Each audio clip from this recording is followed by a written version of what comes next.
Je suis Valda Saint-Val, j'interviens au compte du web journal Les Échos du Congo-Brazzaville. Ça concerne le panafricaniste Kémy Séba. Il avait une conférence de presse avec M. Gavi et la presse également a eu des difficultés. On a dispersé la conférence de presse et M. Kémy Séba a été expulsé manu militari. Est-ce à dire que le Congo est devenu un pays en mal de liberté d'expression? Monsieur Kémy Séba est ce qu'on appelle, paraît-il, un panafricaniste, mais que moi je qualifierais de provocateur professionnel. Provocateur professionnel. Je crois qu'il faut que vous éclairiez vos lecteurs, non pas sous le prisme congolo-congolais, en essayant toujours de diaboliser le gouvernement qui prendrait, semble-t-il, des mesures attentatoires à la liberté d'expression. Ce même monsieur Kémy Séba avait une double nationalité, française et béninoise. Quand vous êtes national d'un pays et que vous critiquez la politique diplomatique, militaire et sécuritaire de votre pays dont vous avez le passeport, cela montre déjà le type d'individu auquel nous avons affaire, d'abord. Et il a poussé la provocation jusqu'à brûler en public le passeport français. Il a pris son passeport français et il l'a brûlé. Voilà l'individu que vous considérez apparemment comme responsable, dont on parle. C'est ça, cet individu. Il fait partie de ces Africains dont on se demande d'ailleurs, parce que, à part être un provocateur, on ne sait pas quelle est sa profession. Quelles sont ses sources de revenus, on ne sait pas. Mais il se balade, certainement dans les plus beaux hôtels du monde, à travers le monde, en prenant des avions certainement en première classe. Il semble être un monsieur qui a du goût.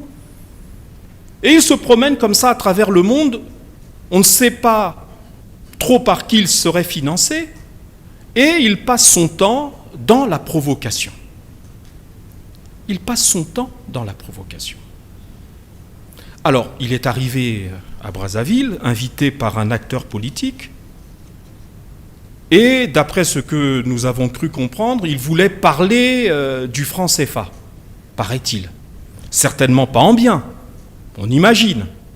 Bon, le gouvernement, les services compétents ont considéré, et je trouve que cela est conforme à l'esprit de responsabilité qui doit animer les gouvernants dans n'importe quel pays.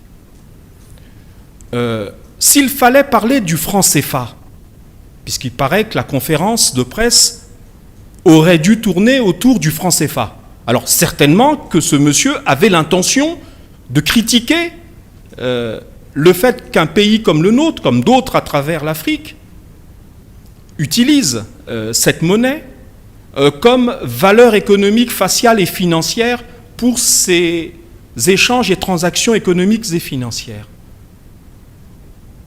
Je dois quand même vous rappeler que dans tous les systèmes juridiques au monde, il y a ce qu'on appelle un délit. Un délit qui est commun à tous les pays. C'est de critiquer la monnaie qui est en cours et en usage dans le pays dans lequel on critique cette monnaie. Tout simplement parce que la critique de la monnaie, qui est un élément de stabilité, qu'on le veuille ou pas, qu'on ait le franc CFA, le franc congolais ou ce qu'on en voudrait à la place, c'est l'élément de la stabilité économique et financière d'un État. Quand vous critiquez la monnaie, eh bien tout simplement, vous pouvez provoquer des mouvements économiques et financiers qu'on ne maîtriserait pas. Je crois qu'aucun de nos compatriotes, à ce stade, et compte tenu de toutes les difficultés que vous évoquez par ailleurs, n'a envie que notre pays ajoute au reste des difficultés que nous avons, cette difficulté qui consisterait à déprécier ou à rendre la monnaie moins sûre que ce qu'elle n'est aujourd'hui. Pour votre information, le franc CFA, qu'on le veuille ou pas, qu'on ait des préjugés politiques ou pas, C'est un des rares éléments de stabilité sur le plan financier à travers le monde, en Afrique francophone et dans notre sous-région en particulier. Voilà, je crois qu'il ne faut pas jouer avec la monnaie. Essayez-vous de vous rendre dans un pays développé, n'importe lequel. Allez à Washington, aux États-Unis, qui est un des pays de la liberté de l'expression, de la communication, de l'information, et critiquez le dollar. Et vous verrez combien de temps il se passera entre le moment où vous ferez votre point de presse et le moment où les services de sécurité de ce pays viendront arrêter votre point de presse. Voilà, c'est tout simple. Hein. Ce sont des questions hautement stratégiques, des questions hautement politiques sur lesquelles on ne joue pas. Ce monsieur dispose des réseaux sociaux amples qui lui permettaient de faire, s'il le souhaitait, depuis l'étranger, un point de presse. Nous avons convenu, ici, au Congo, que nous ne souhaitions pas ce désordre.